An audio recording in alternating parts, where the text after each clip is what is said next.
Hey friends, welcome to Answers with Experts by Kelch Communities. We're so excited to have you here today.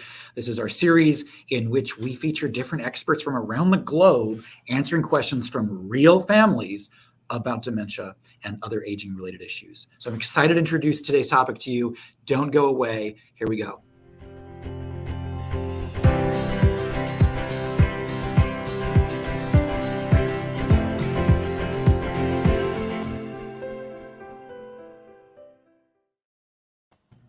Our guest expert is Pam Ostrowski with Alzheimer's Family Consulting. She spent over 14 years caring for her own family members with dementia on their journey, and then realized that she had so many tools she had learned from that experience that she wrote an amazing book called It's Not That Simple, and she started a practice of consulting with families across the globe who are going through this situation. So we asked Pam, there's a lot of families that don't know what dementia consulting or Alzheimer's family consulting is. What does it mean to get a coach help you with a dementia situation? And so you suggested that we do a live coaching session. And so I would just love it if you can both introduce Marianne, who is going through the situation right now personally, and tell us briefly what's in your book. And I will let you take it from there. I'm going to go off screen and monitor comments. Please, if you're watching today, put comments, questions in. Pam, Marianne will try to get to them as we go. Sounds good. Thank you, Benjamin. I appreciate the introduction. Hello, everyone.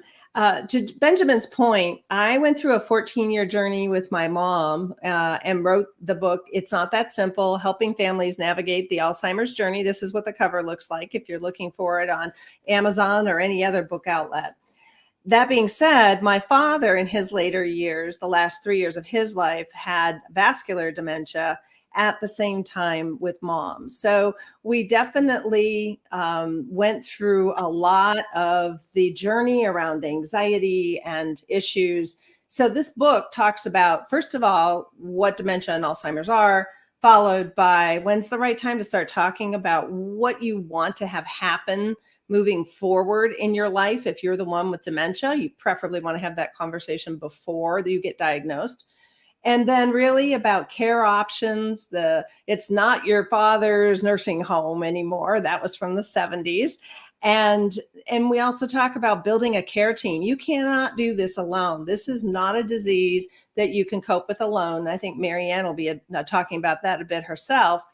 And then talking about how do we talk? How do we communicate with someone who has cognitive impairment and who has short-term memory and who continually repeats the same question over and over and over again, which is probably pretty relatable to everyone on this call. So we also talk about how do you deal with the emotional roller coaster, because caring for a loved one, someone that you've known for decades, and watching them disappear, watching them not be able to do things that they taught you how to do. It's really heartbreaking, but there are moments of joy. This is a transformational journey, and we have to look at it as that when we're a caregiver, when we're someone who's watching over our loved one. And so it's really important to do that. So that's just the highlights of the book. And then I believe that Benjamin will be putting this links to this in the chat. So grab the link, just click on it, and then you'll have it up in your web browser. So now I'd like to introduce Marianne Parks. Marianne and I connected via Kelch Communities because her mom has been diagnosed with dementia. And Marianne will fill us in on the background. But the way these coaching sessions work is that we usually start off with, let's get to know each other. And that's a complimentary session for 30 minutes. And that's about what this one's going to run, just so everyone knows. And then the next session usually ends up being 60 to 90 minutes as we really start to delve into some of the details, some of the mechanisms by which we can make your life easier and give you more peace of mind as a caregiver. And so today, Marianne, what I'd like to do is ask you just maybe in a couple of minutes, can you frame how old your mom is, when she was diagnosed, and what kind of behaviors you're seeing currently with your mom? Okay, first of all, my mom is 95 years old, And I feel like she's had dementia since she was about 82 is when it kind of first started, and then diagnosed around 85, I believe. That's when she stopped driving because she couldn't remember how to turn the car on. Mm-hmm. And so through the times, I mean, she's very talkative and very social, and so she's always just chatting, telling you the same stories over and over and over again. Not always fun stories, but that's part of the just dealing with it. But just recently, within the last maybe 6 months, the last 2 months have been the absolute worst, where she's just kind of unaware where she is. She doesn't know if she's at her house or my house. She has a house right next door to us. So my brother and I have we've been doing caretaking, like he'd come in the morning and I'd take care of him in the evening. And then that was getting to the point where neither one of us had a moment to go do shopping, anything. Yeah. So now we're doing every other day. And, but when she's at her house, he stays with her. Okay, and since our houses are right next door, when it's my day, then she stays with me. I mean, I spend some time at her house letting her feel comfortable, but when it gets nighttime and dinner time, I bring her to my house. So how mobile is she? She's pretty mobile. Recently, she's been off balance, but she's in very good physical health. I mean, has she fallen at all? Yes, she has fallen a couple of times, and one time she broke her shoulder. So, that's why someone has to be with her at all times. We have a monitor on her for bedtime. And there was a time during this span where she would be by herself, and we'd call her and say, Mom, take this pill, take this, take that. And, it worked for many, many years, but now it doesn't work. I mean, she can't process how to take a pill. Right. And most likely she doesn't know which pill to take, and she doesn't know. So one of the biggest things that we run into, and we're going to talk about the stages of dementia and what Alzheimer's is in just a second. But the thing for you to take note of is when we allow our loved one independence, which is so important when they have dementia, we also need to be a fly on the wall, cameras in every room type of thing, because if they don't remember they took their medication, then they'll take it again and again and again till the pill box is empty, until the pill container is empty, in which case you have a different hospital visit and probably not one they will survive. Mm-hmm. The other thing that you mentioned with falling twice, she is now a fall risk. So if you listen to your words, and part of what we do during these sessions is I listen to how you frame, how you view her. Mm-hmm. And then I listen to the facts of her situation. Mm-hmm. So you said she's physically strong, she's pretty mobile, and then she's fallen twice. So do you see the dichotomy between what you are saying and what your belief system is about her capacity? Mm-hmm. Versus maybe perhaps that the reality isn't quite so rosy and such good news. Right. And the other thing to always worry about is that third fall could be a broken hip. Mm-hmm. And that's not a good thing. That's a bad hospital visit. Let me tell you, I've coached some loved ones, some family members through broken hips, and it is usually the surgeon wants to do hip replacement surgery. They have to put them under anesthesia. That accelerates the dementia in a very big way. And they come out even more disoriented and more unable to function, and they lose most of their independence. Right. So we want to avoid all of that rather than waiting until that happens. So she's already given you 2 warning signals. So she needs to have a mobile what my dad calls a wagon, right? Because it's great for getting out of your chair. It's got a cool place, a mobile purse actually for ladies, my mom used to put her purse in there with Kleenex and a notepad, and it's also a seat. So if you position this as a tool, not a walker is that gray thing that has the handles on it Yeah. and has tennis balls on the front and Mhm. flat feet on the back. That's a Yeah. walker.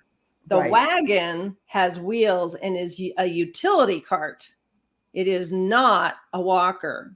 Right. Got it. So terminology differences, right? Yeah. So, Yeah. Because my mom wants to be so independent. When I walk with her, I take her to little shopping, little ball games, see the grandkids play soccer. mhm. When I walk with her and hold onto her arm, she slaps my hand away. Yeah. She doesn't want Right. me to help her. Right. And so the wagon enables her to be mobile and independent.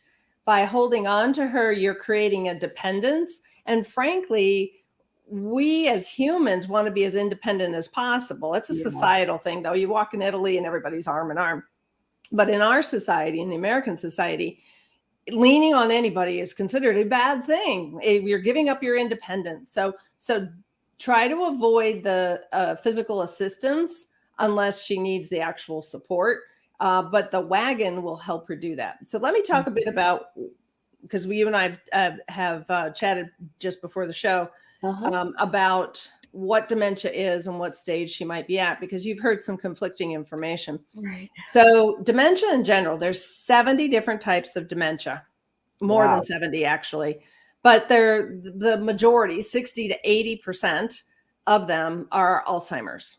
And the way that you know Alzheimer's is, one, they do a PET scan to look at the shrinkage of the brain and the shape of the brain. They can do an MRI as well, but PET scans tend to tell them just as much information, but it's up to you.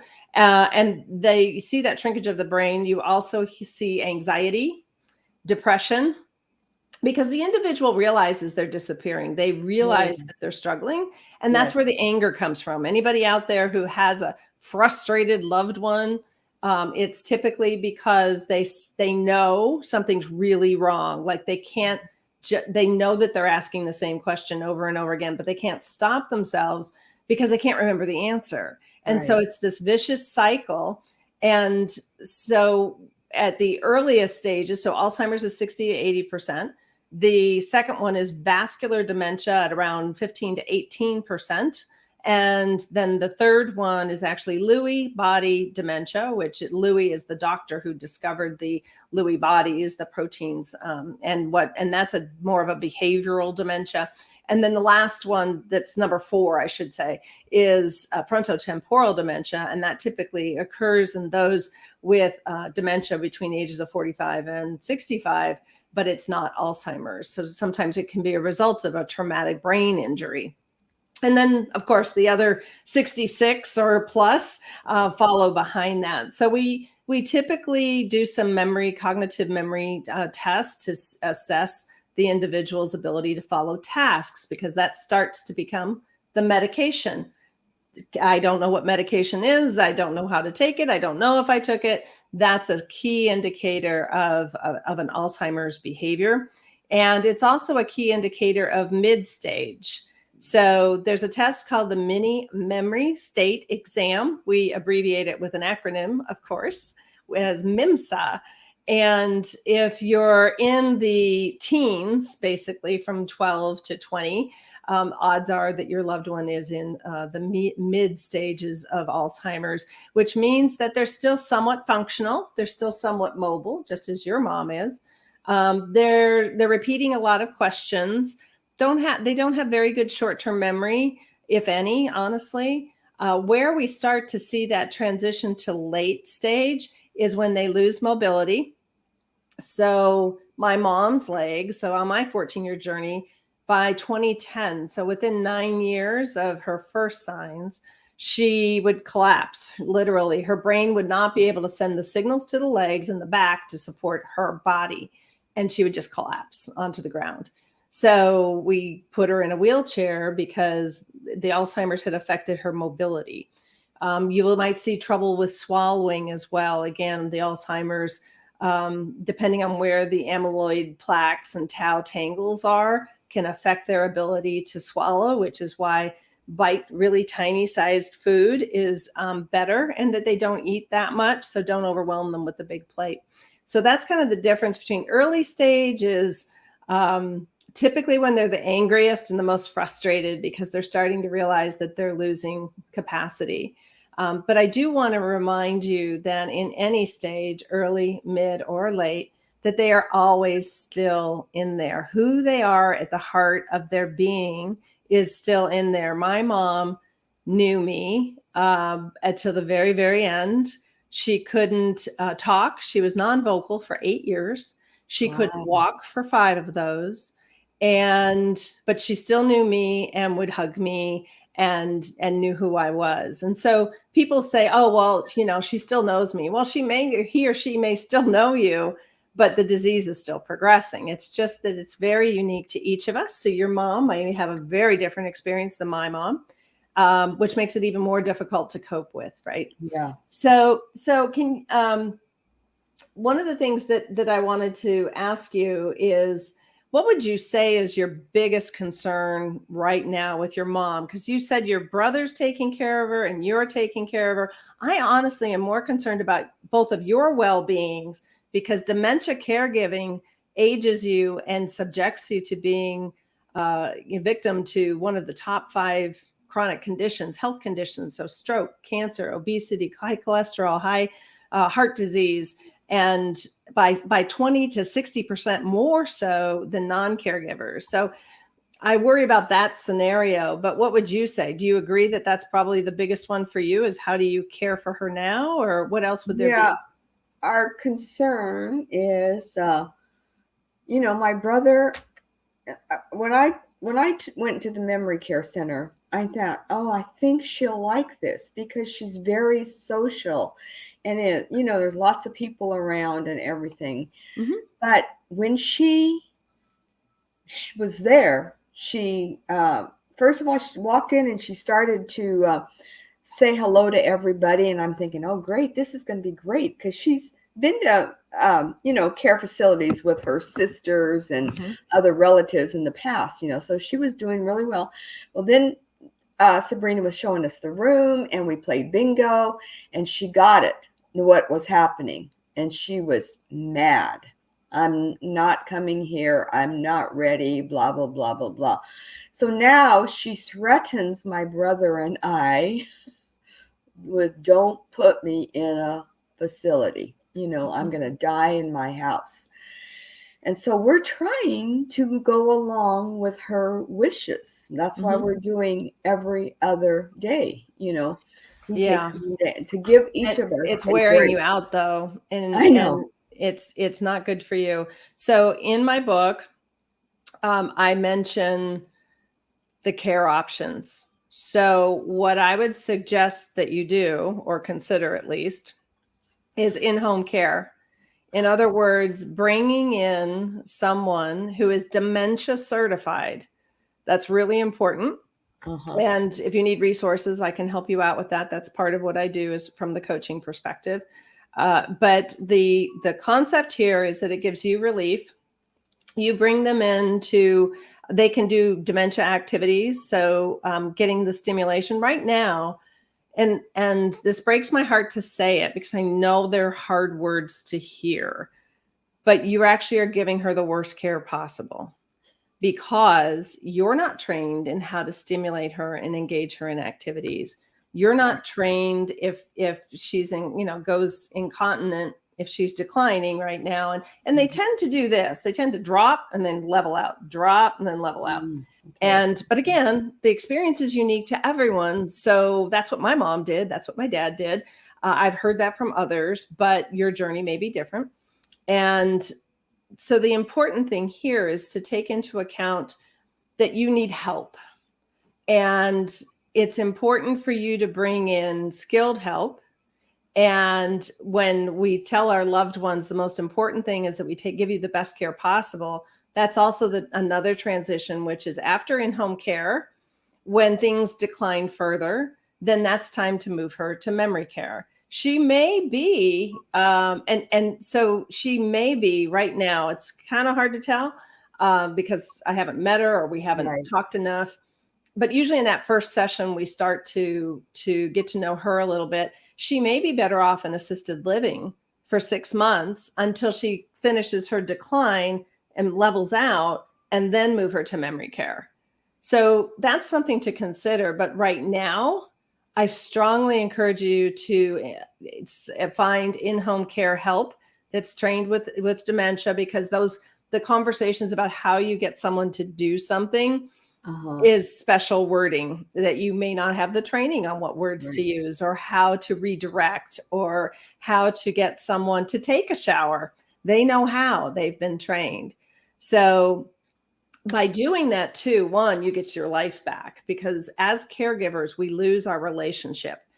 And once in the demented mind, the dementia mind, you fit one hole or the other. So you are either in the daughter role or you are in the caregiver role, and they don't treat caregivers who look familiar very well. Like, that's the short end of every stick, because they feel like you're my daughter, so I can say to you whatever I want to say, and don't touch me. I can do this on my own. She would never say that to a caregiver. You're absolutely right. I see that all the time. She does that when people come around. She can turn it over and be different, but with me, and then, I'm guilty too, because I would never speak to a stranger or a friend probably the way I can get angry at her about her asking me 12 times in 10 minutes where her purse is. And you can't get angry at that, because to her, it's the first time she asked the question.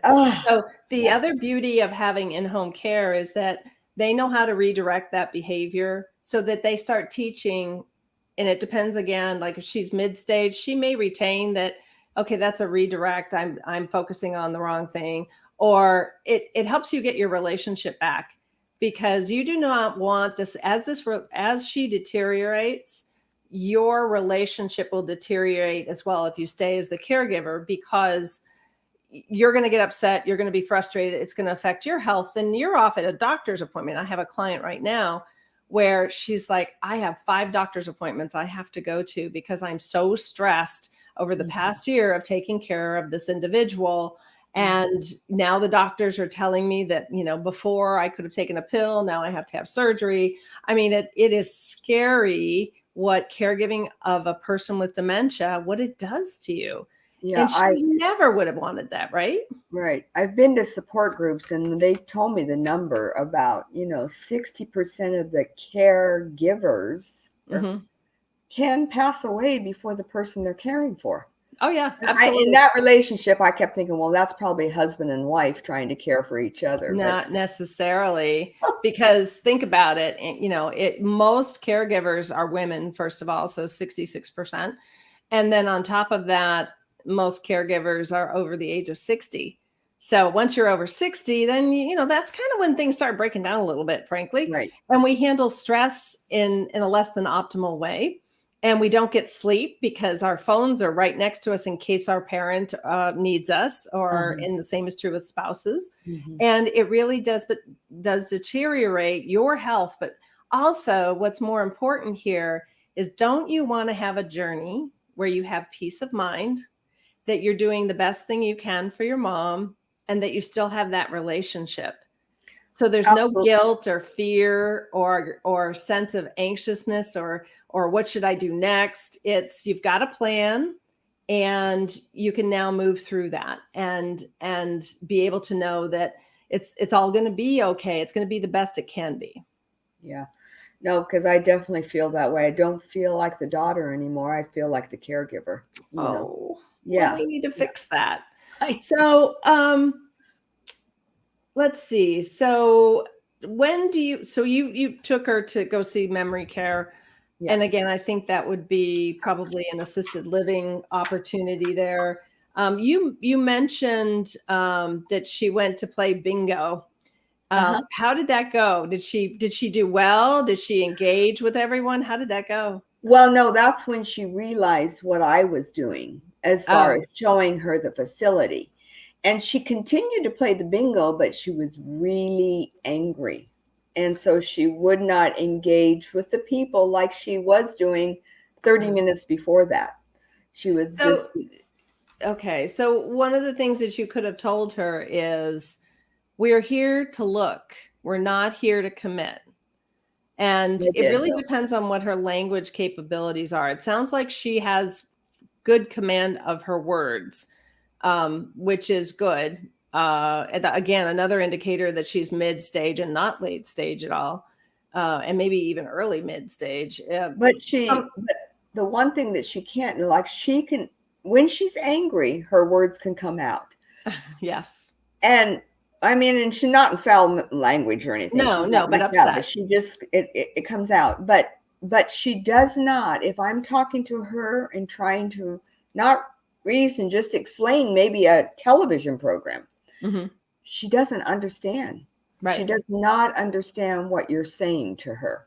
So Right. she And gets okay, that so on. that's definitely mid to late then. So one of the biggest challenges is when they fall, and something gets injured or broken, that the physical therapist will do very little work with them potentially because they can't follow instructions. So they have to be able to lift your leg, move your arm this way. Well, they don't know what you're talking about. So then we go through and I talk about this in my dementia Q&A groups and in my book, is you have to show, don't tell, lift your arm, bend your knee, wiggle your fingers. And most PTs are not trained on dementia conversations, by the way. Most medical staff are not trained on dementia. So you want to keep, for my mom, I had it written down. She never goes to the hospital. If she falls, we do the best we can at her memory care community, but she will never go to the hospital. We had such a bad experience with a lack of dementia training at the hospital when she did fall the one time that I would never take her back to a hospital because they just don't have any training on the communication skills. And there's a huge opportunity there. As long as we can, get the bandwidth, make it a priority with the hospitals and medical staff. So you don't want her there, but it's also a matter of how do you position something. So a lot of times loved ones, family members try to over explain. So I'm currently doing a presentation round about turkey and stuffing with a side of dementia, which is all about how do you cope with the holidays. And in this process, I talk about the fact, do not tell your loved one, well, first, mom, we're gonna go to lunch, but first we're gonna stop at the bank, then we're gonna go to the dry cleaners, and then we need to. So you make these complex sentences that have the sequence that you can follow, but they cannot, and so they just kind of glaze over. So if she's sitting quietly watching the movie, odds are she does not understand anything that's going on. And then when you try to explain it, all you're doing is making her feel like a child. So you're actually exacerbating the problem by treating her like a child and explaining what's going on. And then she also realizes you're talking to her that way because she can't remember. And that makes her angry and sad because she's able to process that information enough to say, I can't even understand what she's saying, and I can't watch this movie, and I'm just useless. And that's where the depression comes from. They spiral. Does that make sense? Oh yeah, I see that. That happens with her all the time. Yeah. And we do see that. We understand, but it's just the frustration of not knowing like you say, the redirecting. If we try to redirect, it just gets into another issue.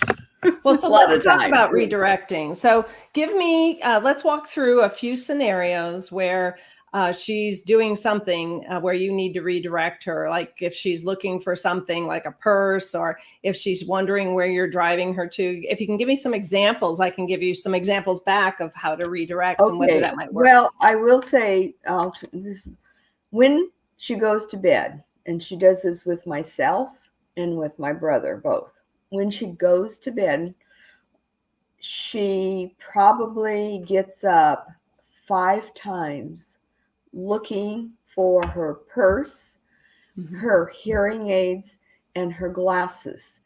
And I have them sitting there, and I have them. I want her to keep them visual so she can just glance. She hides them.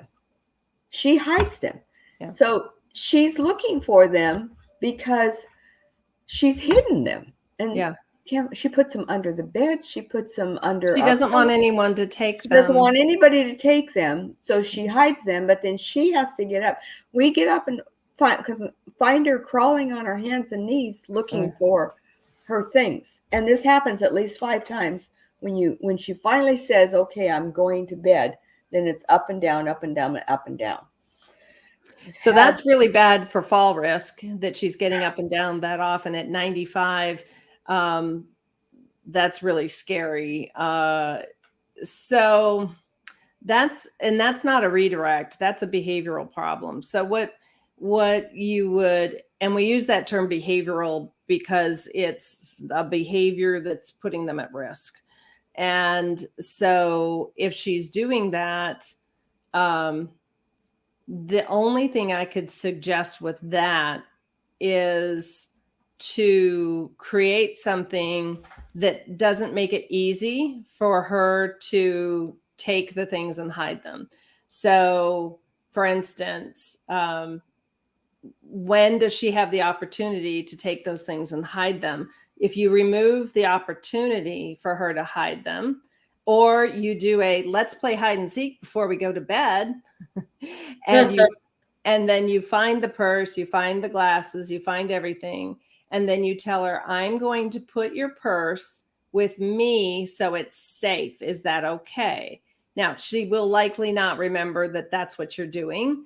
But I'm also worried that she keeps getting up at night. And so to me, if she's getting up at night, so what I typically do is I listen to the behavior that you share. And then we look at, well, if we back it out one step, that would be, let's play hide and seek and find everything and then put it back where it belongs so that she can see it when she gets up.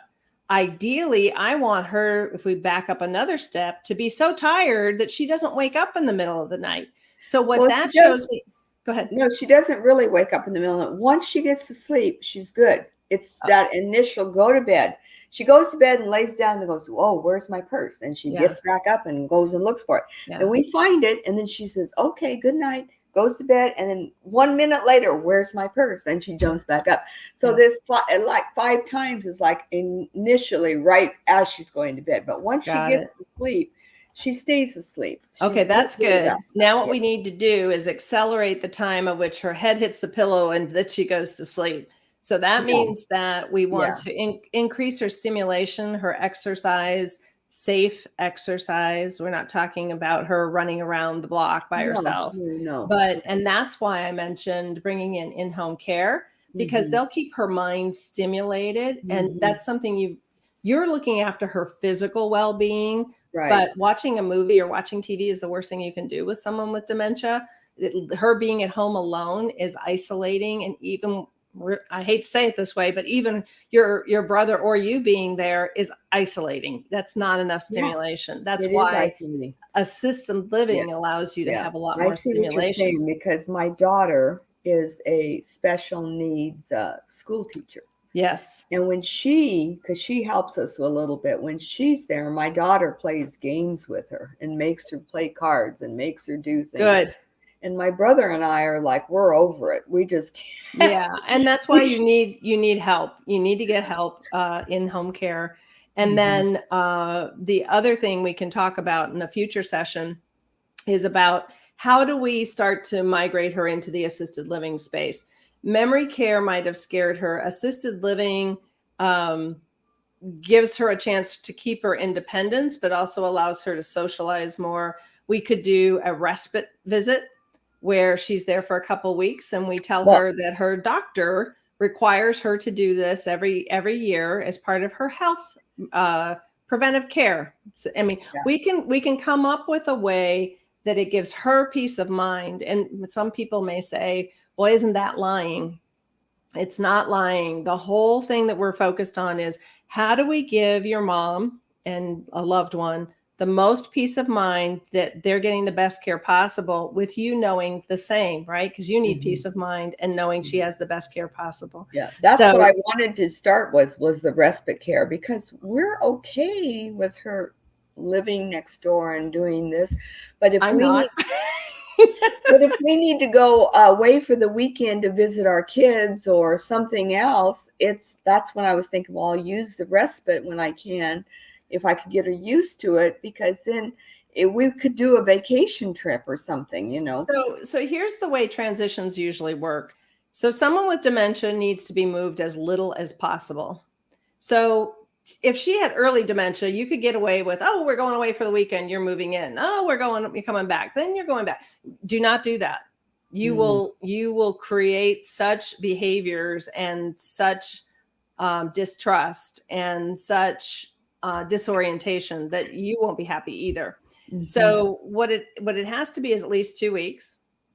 The reason being that she has to have time to adapt. She's going to be on the phone calling you in the first week every 5 minutes saying, I can't believe you put me in here. I can't believe you did this. I can't believe you that. Now, one of the key differences between assisted living and memory care is that memory care is locked. So she can't walk out the door. In assisted living, you would still have to have a companion, in-home care companion, to monitor what she does with her free time, like walk out the door and not come back. I've heard that happen as well. So having a companion with her. So here's the ideal situation. You hire someone from in-home care who comes in 3 times a week for 4 hours. She gets to know that individual. Then you say, okay, respite time. Your doctor said that I need a break. And your brother needs a break, and so we're all going to go do something, but we want you to be safe and happy. So we're going to take you. So this is not at this stage, this is not, hey, do you buy into this? It's on, and you don't, I know some people frown on this, but you wouldn't have to tell her until she's in the car to say, okay, we've got your stuff. you're going on vacation and we're going on vacation. And the doctor said that we have to do this for everyone concerned. This is for your health and ours. I worry about over explaining it too much. Yeah. So then the person who greets her is her in-home care companion.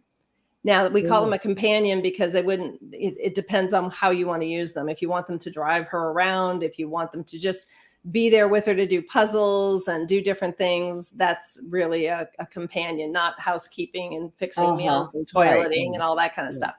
But they do have that capacity to do that. But so that person greets her and says, oh my gosh, I'm so glad to see you. Let's go check this place out together. You leave, you don't come back, you don't go back the next day because she's just looking for you to come back so that she can rant and rave. And that's going to make you feel guilty. Yeah, and you shouldn't feel guilty about giving your loved one the best care possible. So that in-home care companion is the consistency between her being in her home with that person and then her being in the assisted living and respite with that. So with that companion. Okay. And so because of that, we have that synergy that makes the transition easier. And the hardest thing for family members to do is to step away for like 3 days because she needs to adapt and you're a constant reminder of what she doesn't have in her life anymore, which is her home. Yeah. And so that's how that transition works. So we'll do another coaching session on transitions for you. But I want to go ahead and wrap up because we're at the end of our time. So this would be an example of a 30-minute session. And I also want to point out that what we would do next, Mary, is we would walk through the 8 steps of the dementia journey, the 8 stepping stones. And basically what this is we start over here with, with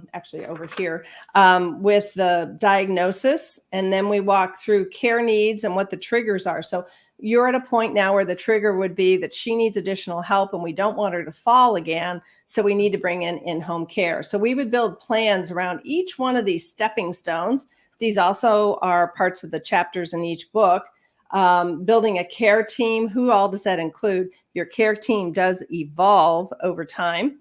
And then how do we talk? How do we have the conversations that are difficult, emotional roller coaster and the emotions of your loved one? How you visit? Because when we visit, a lot of times we say the wrong things.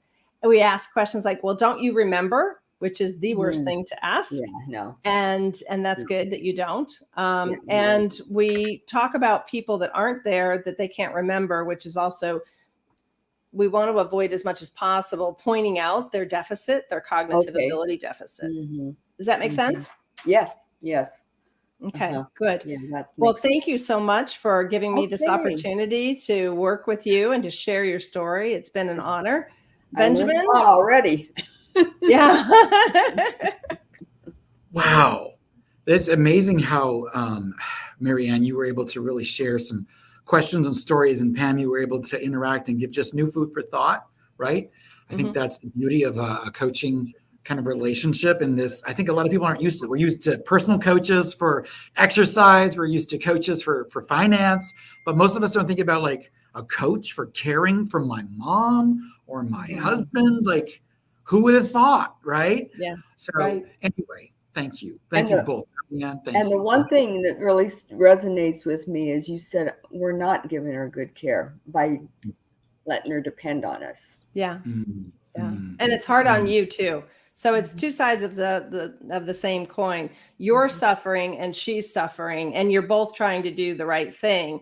But in reality, there's some changes that need to be made in order for her to stay as healthy and independent as possible, and for you to stay as healthy and independent as possible too. Yeah. Mm, Yes. mm. Thank you. You know, there's a story that you're making me think of, Marianne. I used to work in home care where we would manage caregivers going into people's homes. And I remember meeting with a very loving husband, and he was so proud of how he was taking care of his princess at home. He was sacrificing for her, making it happen. And I walked into that home after talking with him on the phone and hearing his pride in that. And his princess didn't look like a princess.